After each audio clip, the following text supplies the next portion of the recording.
জয় শ্রীকৃষ্ণ, রাধে রাধে। নমস্কার বন্ধুরা, সনাতনী পম্পা ইউটিউব চ্যানেলে আপনাদের সকলকে জানাই স্বাগত। বন্ধুরা, আমাদের হিন্দু শাস্ত্রে বছরে মোট 12টি অমাবস্যার কথা বলা হয়েছে, আর তার মধ্যে একটি এই অমাবস্যা তিথি হচ্ছে অগ্রহায়ণী অমাবস্যা। আর যেহেতু বন্ধুরা এই অমাবস্যা তিথি এই লক্ষ্মী মাসে পড়েছে, তাই অমাবস্যা তিথির মাহাত্ম্য বন্ধুরা আরো বাড়িয়ে তুলেছে। এই রাতে সামান্য কিছু কার্যে মানুষের দুর্ভাগ্য, অর্থ সমস্যা, রোগ ব্যাধির মতো সমস্যাও নাশ হয়ে যায়। শাস্ত্রে বলছে যে এই শনিবারে অমাবস্যা তিথি পড়ায় এই অমাবস্যা তিথি পুণ্যধামে পরিণত হয়, তাই এই দিনকে শনি অমাবস্যাও বলা হয়। তাই এই রাতে বন্ধুরা আপনারা কিন্তু বাড়িতে তুলসী পুজো, সন্ধ্যা প্রদীপ, ভগবানের নাম কীর্তন করতে একদম ভুলবেন না। কারণ এই দিনে বন্ধুরা তুলসী মঞ্চে জল দান করলে মানুষের দরিদ্রতা, দুর্ভাগ্য, কষ্ট সব ভগবান হরণ করে নেন। এই দিনে মহামৃত্যুঞ্জয় মন্ত্রের জপে ভগবান শিব ও মাতা পার্বতীর নাম নিলে শনি বাধা, মঙ্গল দোষ, কালসর্প দোষের মতো এমন নানা রকমের বাধা নাশ হয়ে যায়। তাই অবশ্যই কিন্তু বন্ধুরা আজ রাতে মহামৃত্যুঞ্জয় মন্ত্র জপ করে তারপর ঘুমাবেন। কারণ আজকের মতো এই শুভ রাত বছরে বারবার আসে না। শাস্ত্রে অনুসার এই দিনের মাহাত্ম্য বন্ধুরা অনেক গুণ বেশি। এই দিনে সামান্য কিছু কার্য বাড়ি থেকে সমস্ত রকমের নেগেটিভ এনার্জি নাশ করে দেয়। ফলে বাস্তুদোষ, দুর্ভাগ্য, দারিদ্রতা কেটে যায়। মানা হয় এই সমস্ত অমাবস্যার দিনে আমাদের মৃত প্রিয়জনেরা আমাদের সাথে দেখা করতে আসেন। তাই এই দিনে বন্ধুরা কিছু কার্যে তাদের আশীর্বাদ প্রাপ্ত হয়। এই দিনে ঈশ্বরের নাম দান পূর্ণে বিশেষ মাত্রা রয়েছে। এই দিনে পূর্বপুরুষদের আত্মার শান্তি কামনা করে ভগবানের কাছে ধূপধুনো দেখানো উচিত এবং তুলসী মঞ্চে বা বাড়ির উত্তর পূর্ব দিকে একটি প্রদীপ ধরানো উচিত। এতে মা লক্ষ্মী বিশেষ কৃপা প্রাপ্ত হয় এবং তার সাথে ভগবানকে বারবার বলা উচিত যে আমাদের সকল প্রিয়জনের পিত আত্মা যেন শান্তি প্রাপ্তি করে। কারণ বন্ধুরা আমাদের বাড়ির পিতৃদেব যদি সন্তুষ্ট থাকে তাহলে কখনো অর্থের জন্য আর পেছনে ঘুরে দেখতেও হবে না। এছাড়াও বন্ধুরা এই দিনে সামান্য কিছু কার্যে বাড়ি থেকে বাস্তুদোষ, গ্রহ দোষেরও নাশ হয়ে যায়। তাই আপনাদের প্রত্যেকের জানা দরকার যে এই দিনে কোন সামান্য কাজগুলি করলে মানুষের দুর্ভাগ্যের নাশ তো হয়ই এবং সৌভাগ্যের আগমন হয়। তাই বন্ধুরা ভিডিওটিতে একটি লাইক করে কমেন্টে আপনারা বলুন জয় শ্রীকৃষ্ণ, রাধে রাধে।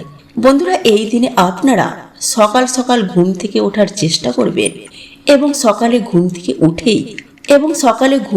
উঠেই আপনারা কোনো নদীতে গিয়ে যদি স্নান করতে পারেন তাহলে তো বন্ধুরা খুবই ভালো। কারণ বন্ধুরা এই দিনে নদীতে স্নান করলে বহু দেবী দেবতার আগমন হয়, যার ফলে সেই জল স্পর্শ করাতেই মানুষের দুর্ভাগ্যের নাশ হয়ে যায়। এবং এই দিনে বন্ধুরা বহু দেবদেবী আমাদের বাড়িতে আগমন করে আর আমাদের আশীর্বাদ দিয়ে যান। তাই এই দিন অবশ্যই কিন্তু আপনারা সকাল সকালে ঘুম থেকে উঠে ভগবানের নাম কীর্তন অবশ্যই করবেন এবং কোনো নদীতে গিয়ে স্নান করতে কখনোই ভুলবেন না। নাম্বার 2, বন্ধুরা সেই দিন ঘুম থেকে উঠেই আপনারা কখনো নিন্দা, ঝগড়া, ঝামেলা, অশান্তি, পরচর্চা এগুলি ভুলেও করবেন না। কারণ বন্ধুরা এই দিন বাড়িতে এই কাজগুলি করায় মা লক্ষ্মী গৃহত্যাগ করে দেন, যার ফলে বন্ধুরা কখনোই কিন্তু আপনাদের বাড়িতে সুখ, শান্তি, আর্থিক উন্নতি এগুলি দেখতে পাবেন না। এবং এই দিনে বন্ধুরা আপনারা কিন্তু চুল, দাড়ি, নখ, জঙ্গল পরিষ্কার, গাছপালা কাটা এমন কার্য করবেন না। নাম্বার 3, বন্ধুরা এই দিনে যদি আপনাদের বাড়িতে কোনো অসহায় ব্যক্তি যদি কোনো চাইতে আসে তাহলে তাকে অবশ্যই আপনাদের সামর্থ্য অনুযায়ী তাকে সাহায্য করতে ভুলবেন না।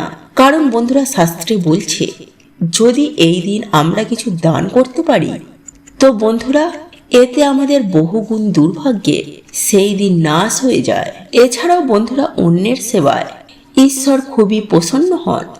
নাম্বার 4, এই দিন ভুলেও বন্ধুরা সকালে ঘুম থেকে উঠে ঝগড়া ঝামেলা দেখবেন না, আর ভুলেও কারোর সাথে করবেন না। বাড়িতে সবার সাথে সেই দিন ভালো ব্যবহার করবেন, যতটা পারবেন সেই দিন অন্যদের আশীর্বাদ নিন।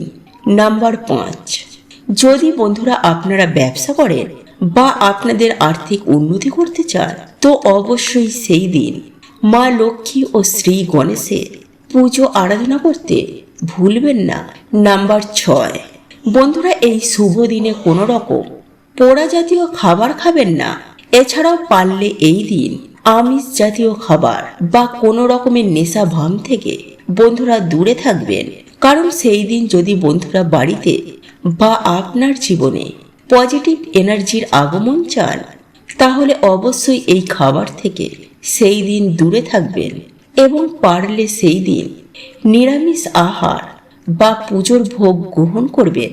নাম্বার 7, বন্ধুরা এই শুভ দিনে মা লক্ষ্মীর এই বিশেষ প্রিয় গাছগুলির মধ্যে যে কোনো একটি গাছ আপনারা বাড়িতে লাগাতে পারেন, যেমন নারিকেল গাছ, সুপারি গাছ, কলা গাছ অথবা মানি প্ল্যান্ট। বন্ধুরা এই গাছগুলিকে অত্যন্ত শুভ বলে মানা হয়। বাস্তুমতে এই গাছ বাড়িতে থাকলে সেই বাড়িতে সদা সর্বদাই মা লক্ষ্মীর বাস হয়। কিন্তু বন্ধুরা কলা গাছ বাড়িতে সামনের দিকে ভুলেও লাগাবেন না। এছাড়াও বন্ধুরা শুভ একটি দিনে বাড়িতে তুলসী গাছ আপনারা লাগাতে পারেন। নাম্বার 8, সন্ধ্যাবেলায় অবশ্যই একটি প্রদীপ তুলসী মঞ্চে অর্পণ করবেন। এতে আপনাদের জীবন আলোতে ভরে যাবে। তাই সকালে স্নান করে সূর্যের দিকে তাকিয়ে আপনারা এই বিশেষ মন্ত্রটি বলতে কিন্তু একদম ভুলবেন না। ভগবান সূর্য নারায়ণের কৃপায় আপনাদের সকল দরিদ্রতা ও দুর্ভাগ্যের নাশ হয়ে যায় যদি আপনারা ঠিক মতো এই কার্যটি করতে পারেন। কারণ জ্যোতিষশাস্ত্রে বলছে বন্ধুরা, যে ব্যক্তি সকালে প্রত্যেক দিন সূর্য নারায়ণকে জল অভিষেক করে তাদের কখনো মান সম্মান ধন সম্পত্তির অভাব হয় না। এবং বিশেষ কিছু রবিবারে সূর্য নারায়ণ দেবকে জল অর্পণ করে এই বিশেষ মন্ত্রটি যদি বলা যায়, তাহলে মানুষের দুর্ভাগ্য দারিদ্রতা সাথে সাথেই নাশ হয়ে যাবে এবং শত্রু নিজে থেকে এসে মানুষের পায়ে পড়ে এবং চাকরি ব্যবসা যে কোনো কাজেতেই সফলতা প্রাপ্ত হয়। এবং যে ব্যক্তি গ্রহেরই সমস্যায় জড়িয়ে রয়েছে, তারা যদি এই মন্ত্রটি বলে সূর্য নারায়ণকে জল অর্পণ করে, তাহলে গ্রহেরই আশীর্বাদ প্রাপ্ত হয়। তাই এই সময় সূর্য নারায়ণের আশীর্বাদ নেওয়াটা কিন্তু একদমই দরকার।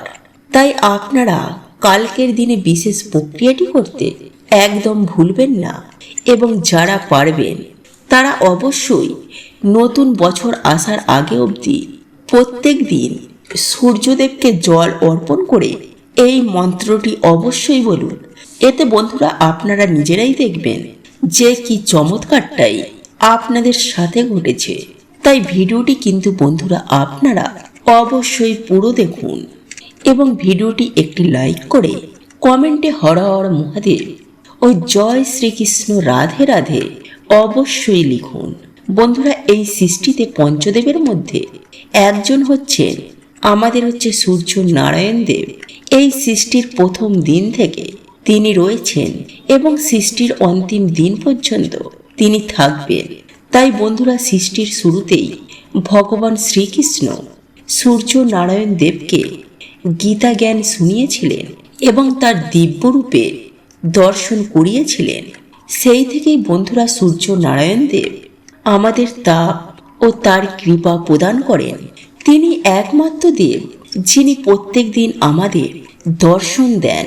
তাই বন্ধুরা তার প্রভাব আমাদের জীবনে সব থেকে বেশি পড়ে।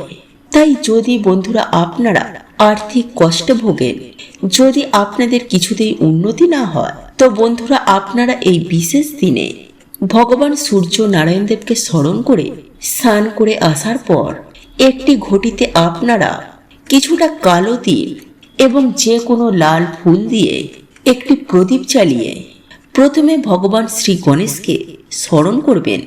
তারপর ভগবান বিষ্ণুকে স্মরণ করে আপনারা একটি আসনে বসে সামনে সেই ঘটিটি রেখে আপনারা 108 বার বা 11 বার সূর্য নারায়ণ দেবের এই মন্ত্রটি জপ করবেন। আর সেই মন্ত্রটি হলো বন্ধুরা, ওং আদিত্য ভিদময়ে দিবাকরে ধীমহি তন্ন সূর্য প্রচোদয়া। বন্ধুরা, এইভাবে এই মন্ত্রটি পাঠ করার পর আপনারা সূর্যদেবকে এই অর্ঘ্যটি নিবেদন করবেন।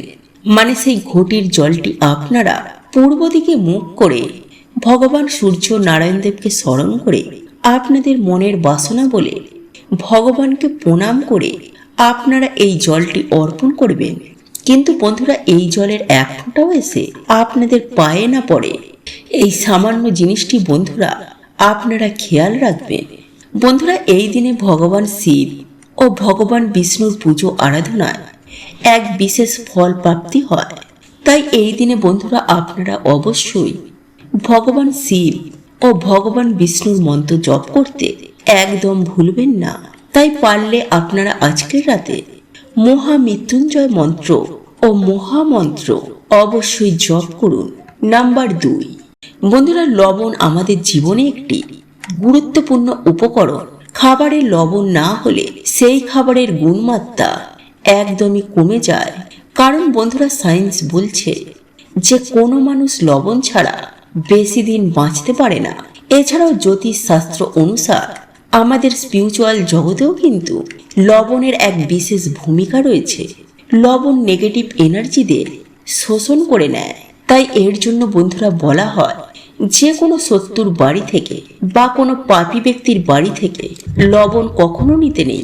এমনকি কারোর কাছ থেকে কখনো লবণ দান হিসাবে নিতে নেই। এছাড়াও বন্ধুরা, লবণের মাধ্যমে নবগ্রহকে শান্ত করা যায়। ফলে সেই ব্যক্তির জীবনে আবার সুখ শান্তির মুখ দেখে ও মান সম্মান জীবনে প্রাপ্তি করে। তাই জ্যোতিষশাস্ত্রে লবণের ব্যাপারে কিছু বিশেষ উপায়ের কথা বলা হয়েছে, যা করে আপনারা আপনাদের দুর্ভাগ্যকে সৌভাগ্যে পরিণত করতে পারবেন। বন্ধুরা, হঠাৎ করে যদি আপনারা দেখেন যে আপনাদের বাড়ি থেকে সুখ শান্তি চলে যাচ্ছে, তো আপনারা কি করবেন? একটি কাঁচের গ্লাস নিয়ে তাতে জল ও লবণ মিশিয়ে আপনাদের বাড়ির দক্ষিণ পূর্ব দিকে সেটিকে রেখে দিন। পারলে আপনারা সেই গ্লাসের পেছনে একটি লাল রঙের আলো জ্বালিয়ে দিন এবং যখন সেই গ্লাসের জল ধীরে ধীরে শুকিয়ে যাবে, তখন আপনারা গ্লাসটি ধুয়ে আবার এই প্রক্রিয়াটি করুন। কিছু দিনের মধ্যেই বন্ধুরা এই জল আপনাদের বাড়ি থেকে সমস্ত নেগেটিভ এনার্জিতে শোষণ করে নেবে। ফলে আবার সুখ শান্তি আপনাদের বাড়িতে ফিরে আসবে। এছাড়াও বন্ধুরা, আপনারা রাতে ঘুমানোর আগে 1 চামচ লবণ আপনাদের মাথার ওপর থেকে 7 বার অ্যান্টি ক্লক ওয়াইজ ঘুরিয়ে আপনারা বাড়ির বাইরে গিয়ে সেটিকে ফেলে দিন। এইভাবে বন্ধুরা আপনারা 3 থেকে 4 দিন করুন।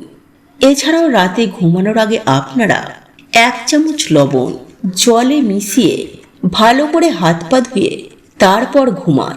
দেখবেন রাতে ভালো করে ঘুম হয়েছে এবং রাহু কেতুর অশুভ প্রভাব আপনাদের জীবনে পড়বে না।